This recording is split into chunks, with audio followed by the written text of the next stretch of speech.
For this project, we will be using Google Colab as Google Colab provides high computational power and CNN requires that.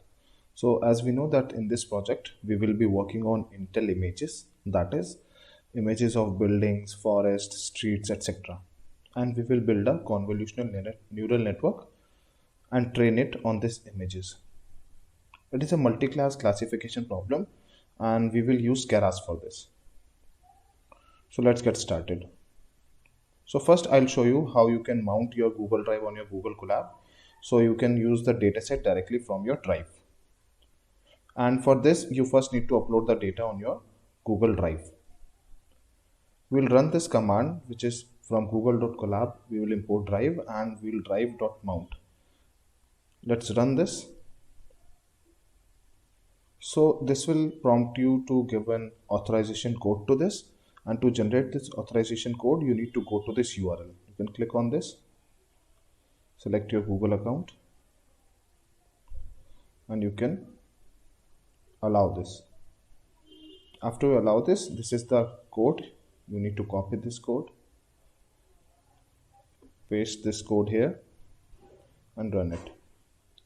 So this will authorize the drive with this Google Colab. Here you can see that we have mounted our drive here. So after executing it, now we will see what are the images or what are the files, what are the folders that I have on my drive. For this, we will run this cell. So here you can see that I have these different folders on my drive and we'll use this Intel image dataset. This dataset contains images that we will work on. After this, we'll import some required libraries. This is one of the most important steps. So here you can see that I have imported all the layers that are there in that we will be using for CNN, for building our CNN model. You can see here that we are importing conv2D, we are importing max pooling 2D, activation, flatten, dropout, dense, and leaky redo also, which is an activation function but implemented as a layer. Here you can see that we will also use batch normalization. We are creating a sequential model, so we also need to import sequential. We have imported optimizer as Adam. Other than that, we are also using NumPy for mathematical computation, pandas for data frame operations, and similarly other libraries for visualization and image processing functions. So let's run this cell and import these required libraries. So after importing the libraries, we will check the folder in the class images, what all folders or what all classes we will be working on in our dataset. So let's run this. So here you can see that the folders it contains is buildings, forest, glaciers, mountain, sea, and street. So these are around 6 classes that we will be working on. Let's plot one of the dataset. Let's visualize some of the images. So here I am visualizing the mountain images.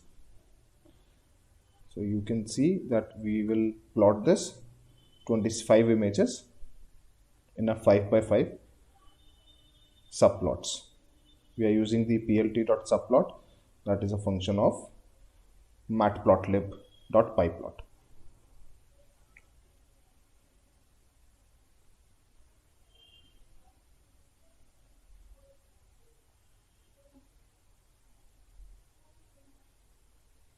So here you can see all the images of the mountains, and you can see that these images are in 150 by 150.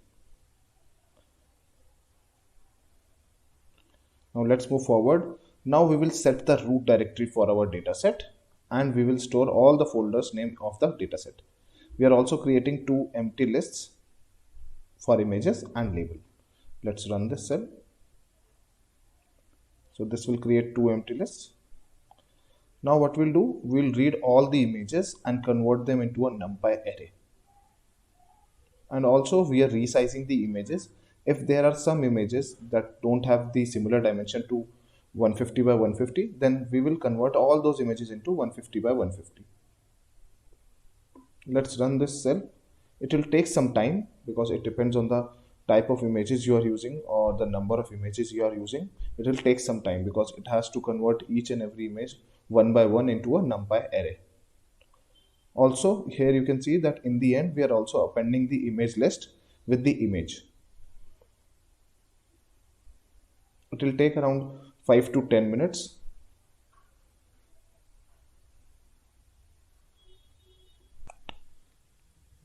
So it took around 30 to 45 minutes to run this cell. So next we will visualize the images per class.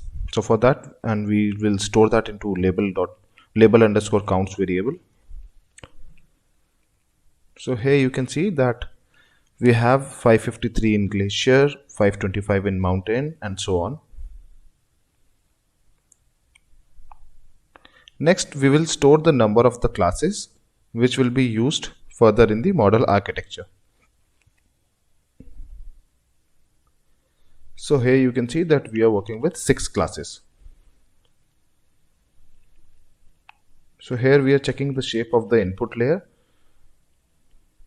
It will be used in the model architecture.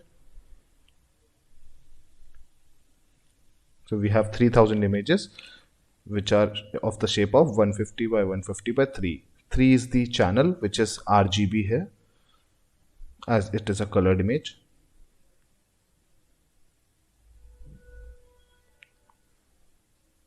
After this, here you can see that we are checking the number of labels in Y data, and it should be equal to the total number of images.